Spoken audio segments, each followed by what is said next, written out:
The kind of clients that come to me and us at the Fixers Group usually are dealing with an issue of fairness. They're not being treated fairly by government, by regulations, or by another company. It could be like the folks happened down here in Burlington, where their building was literally collapsing and they couldn't get any results from the city of Burlington to help them. So they came to me to help get that resolved. Or a client whose their police costs in their city are way too high, and because of a mathematical formula that the government has and uses to charge them. And they come to us, they come to the Fixers Group when we're usually not the first thing they've done. They may have hired lawyers. They may have asked for meeting upon meeting with government officials or regulators or other businesses, and they're not getting anywhere. And so they come to us and they say, we've tried everything, we don't know what to do. But our issue is we're not being treated fairly.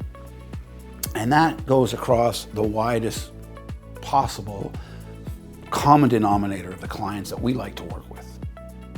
Let me give you an example.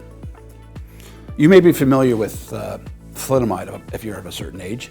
In the 60s, it was given out to pregnant women as a morning sickness pill, help them with their morning sickness.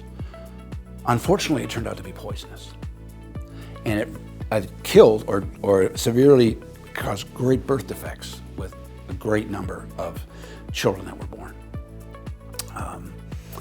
It was a big story in the 60s. It was eventually banned, taken off the market.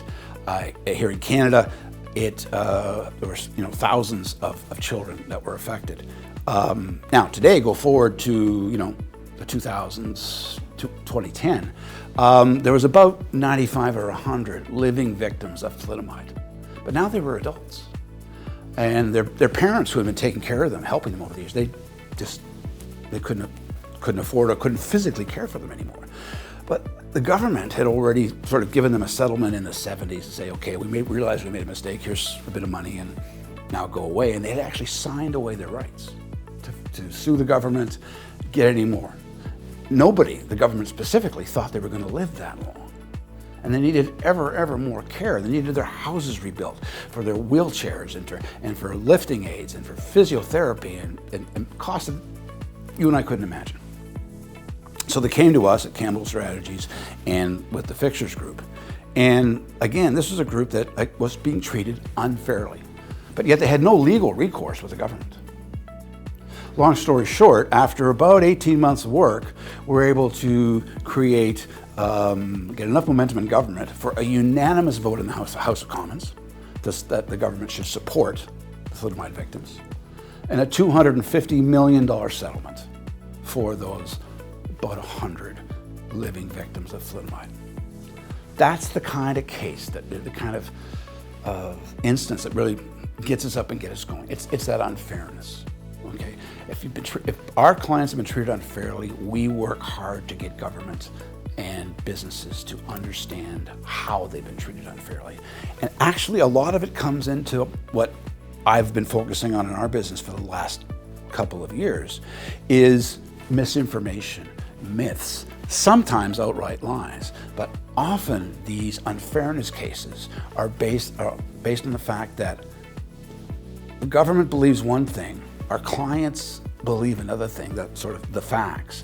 And we've got to create a common language and understanding. We've got to get rid of the myths and information on myths and misinformation on the government side. We've got to get our clients to understand that even some of their proof points, which are very valid, only so valid. We've got to get them more engaged. We have to build their reputations, tell their stories as human beings rather than just a data sheet.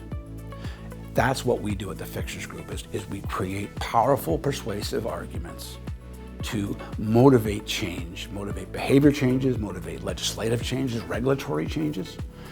That's what we do. And it's the kind of business that I'm really excited about being at and doing every day.